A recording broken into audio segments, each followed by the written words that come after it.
Welcome back to the Midwest Minute. I'm your host, Ross Thompson. Today we're going to be going over a pair of murders of Austin Metcalf and Henry Nowak. Some interesting facts about these cases, as well as the narrative and how the sides are playing out, as well as public's response. First, we're going to start with the one closer to home, the murder of Austin Metcalf by Carmelo Anthony. This happened in Frisco, Texas on April 2nd, 2025. This has been in the news recently because Carmelo Anthony was just sentenced to 35 years in prison with a chance at parole halfway through it. So what happened, you might ask, because there's a lot of disputes. They were at a track meet. The rain was coming down, so each school had their tents. Carmelo Anthony entered the tent of the Metcalf tent, which I don't know, I guess exactly what high school. He was asked to leave, and his response, Carmelo Anthony's response, was, "Touch me and see what happens," while reaching his hand into his backpack. According to a witness, Metcalf then grabbed Anthony to move him. Another witness in the Frisco police arrest report said Austin and Anthony went back and forth, and Austin stood up and pushed Anthony to get him out of the tent. In response, Anthony pulled out a black knife from the backpack and stabbed Metcalf once in the chest before running away. After being stabbed, Metcalf ran down the bleachers, grabbing his chest and telling those around him to get help. When police arrived, he was not conscious or breathing, and athletic trainers were performing CPR. Austin Metcalf was pronounced dead minutes after arriving to the hospital. According to the arresting officer, when told to keep his hands in the air, Anthony said, "I was protecting myself." The affidavit states that he was emotional and crying hysterically after he was arrested. The officer then communicated to others that he has the alleged suspect in custody, to which Anthony responded, "I'm not alleged. I did it." As he was being escorted to the police car, Anthony reportedly said, "He put his hands on me. I told him not to." While he was sitting in the back seat of the police car, he asked Metcalf, "Is he going to be okay?" and asked the officer if what he did could be considered self-defense. So right there was plain as day. You can already see the positioning of self-defense. Now this has been really interesting because the lawyer that is representing the Metcalf family said you can't meet a shove with a knife, right? Austin didn't have a knife. Carmelo did. He brought a knife to a track meet, a high school track meet, which is very concerning in itself. Plus, he was not even in his own tent, so he was asked to leave. Yes, he was shoved out of there. There was very varying reports of how aggressive the shove was. Some said it was one-handed, some say it was two-handed. Regardless, get out of the tent. He was pushed. He then reached down into his backpack, stabbed Austin Metcalf in the chest, killing him, murdering him. Now, why I don't like the self-defense argument, because to me, all right, let's just put me in Carmelo Anthony's shoes, right? First of all, I wouldn't even be in another person's track tent, because that's just, what are we doing, right? So that's first. But if I was, okay, and my true intention was self-defense, okay, Austin Metcalf comes, he pushes me, okay, he gives me a little shove.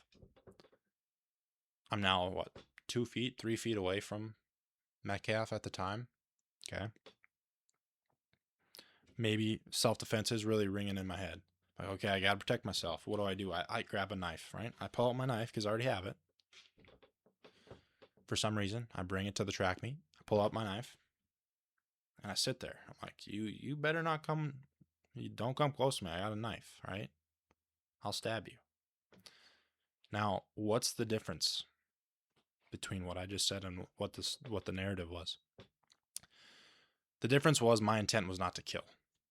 My intent was not to murder Metcalf. Right? I didn't give him a chance to respond to this new threat.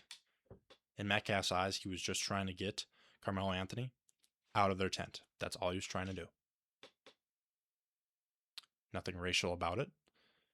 Nothing more aggressive than just getting him out of his tent where he did not belong. Okay, so I'm Anthony. I'm here. I'm back up, dude. Don't come here. I'm stab you. Okay, you'll still get in trouble, but you wouldn't take a life of Austin Metcalf. But that's not what he did. No, he gets shoved.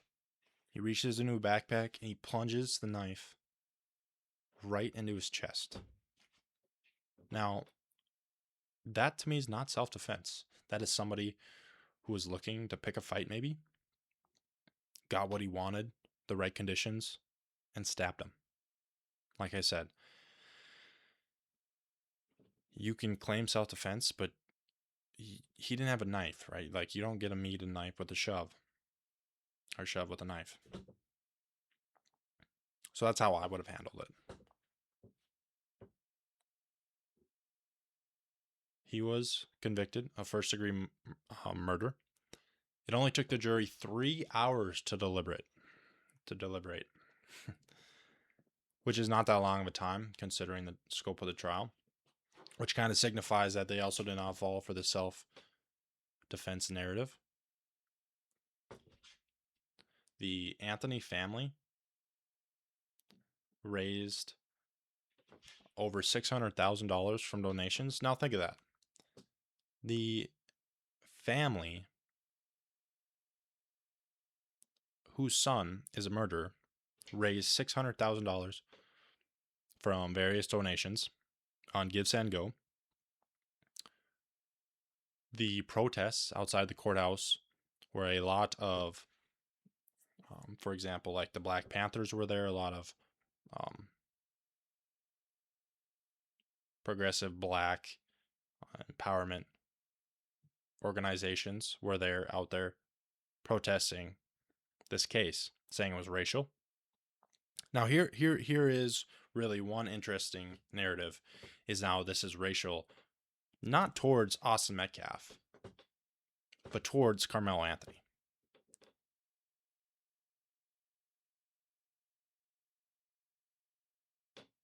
Andrew Anthony, Carmelo's dad, was quoted saying he acted in self-defense and did not mean to harm anyone. Well, I already told you how I would have done it.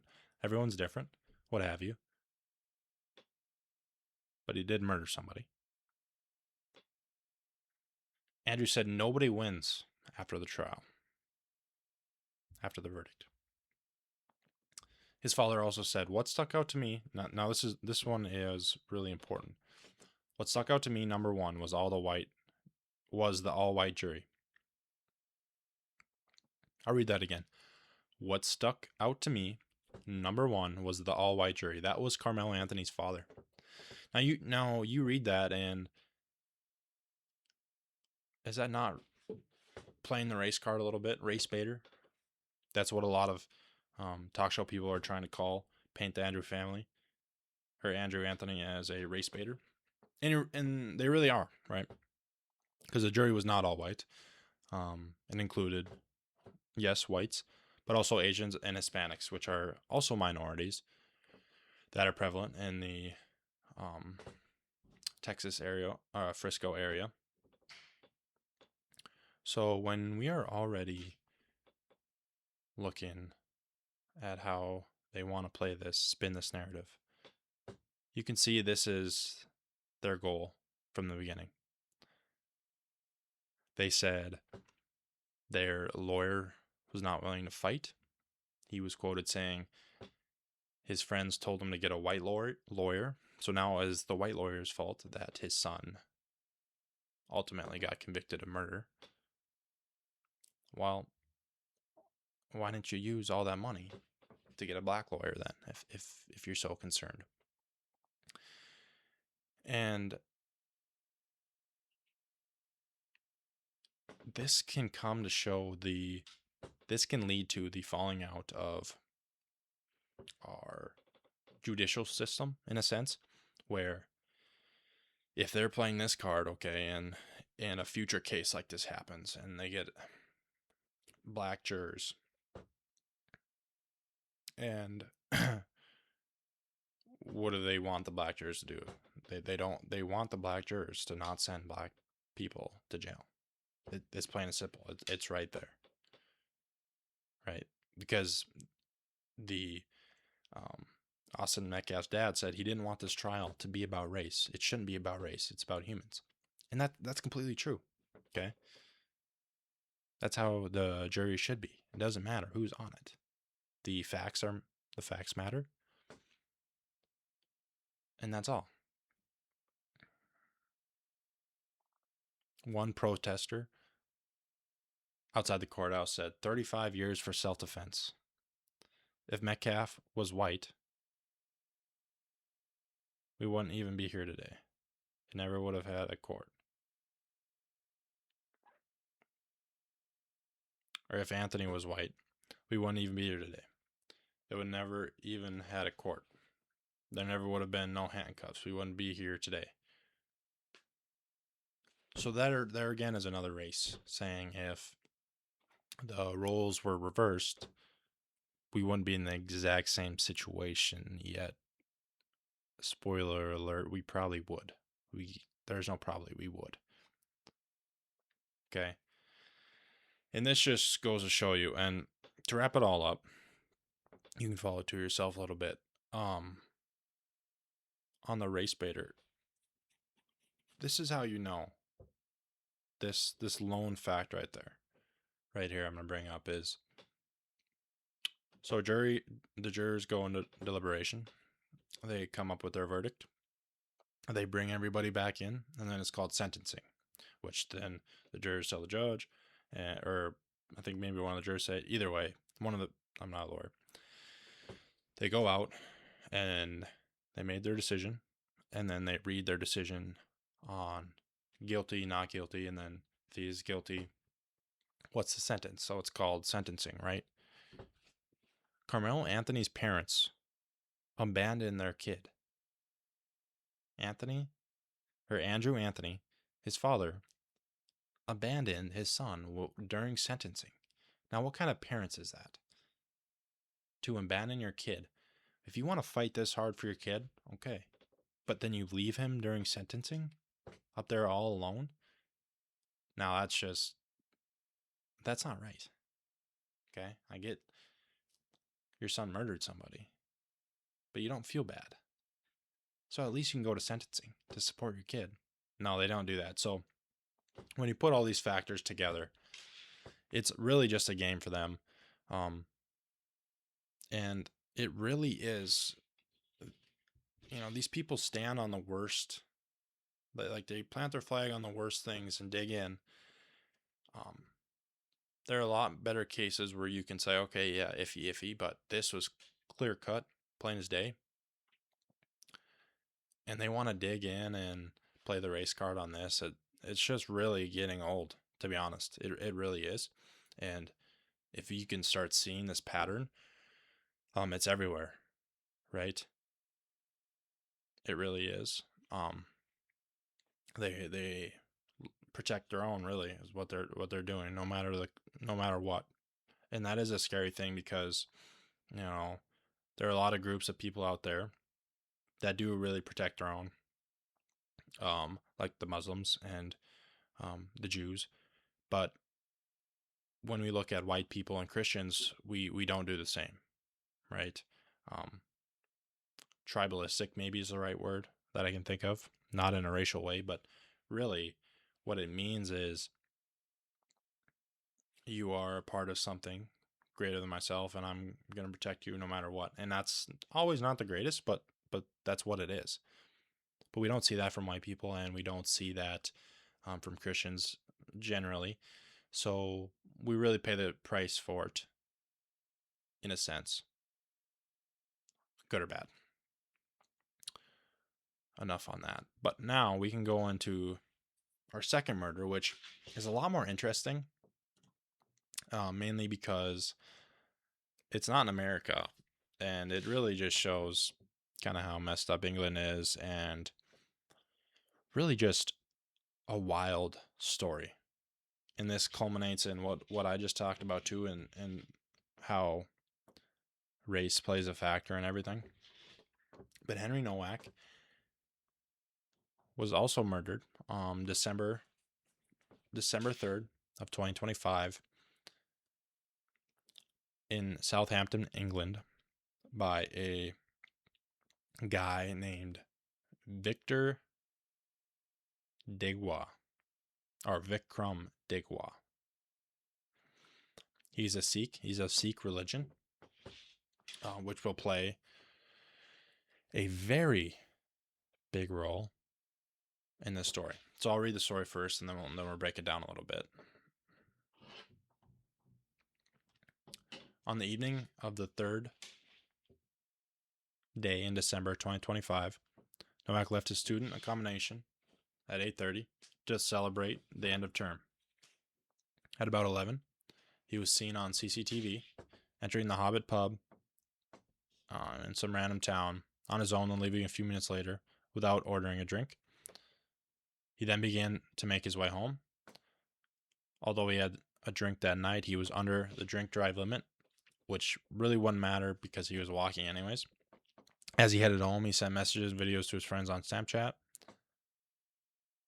A Snapchat video recovered from Nowak's phone captured him saying hello car and singing to himself before yawning. While Digwell walked away from him, Nowak continued, "In it bad, man." "What bad man? You're a bad man. Say you're a bad man, go on." Digwa replied, "I am a bad man." The recording ended when Digwa took Nowak's phone. Digwa then stabbed Nowak, inflicting a fatal wound to his chest, 2 deep stab wounds to his legs, a knife-tip wound to his abdomen, and a cut to his face. There were no eyewitnesses to the attack, but neighbors heard Nowak saying he had been stabbed and was dying to call the police. Digwa then filmed Nowak as he tried to flee by climbing a fence and collapsed. Digwa's brother, guess this guy's name. Digwa's brother, Gurpreet Digwa, and their parents arrived on scene before the police. Digwa told his mother, Kiran Kaur, to take the knife and hide it in their home, which he did. His brother called the police, falsely claiming that Digwa had been the victim of a racist attack and that no weapon had been used. He said that the victim needed medical attention, and the call handler said the police and ambulance would be sent. Okay. Notice how he said he was a victim of a racist attack. 4 officers then attended the incident. When the first officers arrived, they spoke to Digwa while Nowak, fatally stabbed, lay on the ground. Digwa told the officers that Nowak was drunk and had punched him, used a racial slur against him, and pulled off his turban. He also showed them what he said was a swollen eye and a small bruise. An officer dragged Nowak across the gravel. Body camera footage released by the police with the permission of Nowak's family on 2nd day in June, which is why it's getting a lot more attention now, showed that Nowak repeatedly told the officers that he had been stabbed and could not breathe, which is kind of ironic. In response to Nowak telling them he had been stabbed, one officer said, "Don't think you have, mate." Now, how gross is that? How actually gross? You're saying you've been stabbed? And the police is like, "Oh, sure you have, buddy, you racist."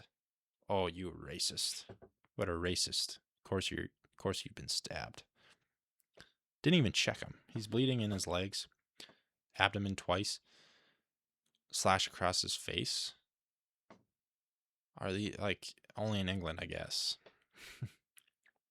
They then pulled Nowak's hands behind his back and handcuffed him. An officer briefly lifted Nowak's top around the waist. Digwa said Nowak had not been stabbed, to which an officer replied, "I know, but we have to check, don't we?" Nowak said, "Please, brother, I can't breathe." These were his last words. "I can't breathe" was his last words.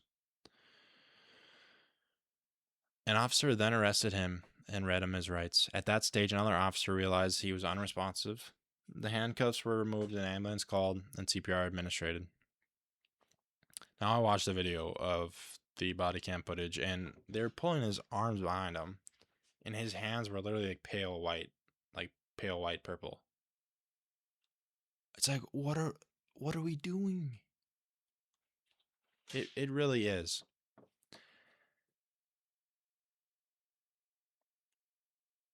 It was really bad. It just holy smokes. It really just puts in perspective how dumb these people were. Afterwards, police allowed Digwa to meet his brother in a police van 2 days after. In a covertly recorded conversation, Digwa's brother advised him to claim self-defense. Digwa would not be able to do so if there were security cameras on the street. The judge said in sentencing that many of the aggravating factors would not have applied if Digwa had also said this to the police.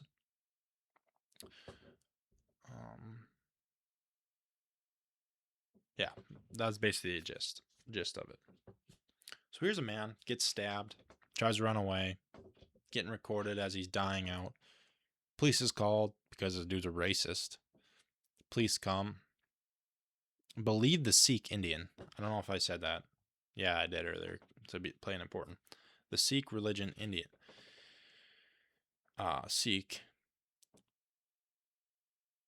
And literally handcuffed the dude that was dying. Now, if that does not show you where the West is heading as a society and as a culture, I don't know what more does, because they'd rather take the chance that a man got punched by a racist over someone with a credible response that he was stabbed. Now, to me, you're like, you've been stabbed. If someone says, if I'm at someone and they said they've been stabbed, I'd be like, oh yeah, no, you've been stabbed like 5 times. No, I'm gonna put handcuffs around you. Not look. I get it was dark out, but holy smokes, these people have flashlights. Okay. Now, why does the Sikh religion matter? Because England is a very interesting political landscape. They have banned public carrying of weapons such as knives and guns for self-defense, or really any reason. You have to have a very credible reason to have a weapon out in public. And one of those exemptions would be for religion. Now, Digwa, being a Sikh, has a religious exemption to carry a ceremonial knife. This knife is 8 inches long, which was then used to stab Henry. Now, how does that work? We start importing people and letting people in our country as in England, right? And then now we strip away our own countrymen the right to defend themselves, to carry weapons, while allowing other people to carry weapons. Like, this was literally premeditated murder. Okay? Just like the last case. He went up, killed a man in cold blood. And the craziest part, and I'll just keep coming back to it, because you really can't wrap your mind around how just demonic and crazy it is that the police didn't even do a little bit of their due diligence and check Henry. All because of racism. Such a scary word these days. You don't want to be called a racist. Otherwise, they might not check you if you've been stabbed. But it's just weird how, yeah, I can have a knife. We'll let you have a knife for religion, but we can't have our own countrymen armed with a knife or a gun. Because that solves all problems, right? Yeah, we ban all guns, but the bad guys still have the guns, and what are we supposed to do? Well, this is a clear example. A bad man, or there was a law put in place to get rid of knives and guns, and a bad man was able to still have a knife and do harm. Now he is in jail, as he should be. But let's say I like to think of it this way, right?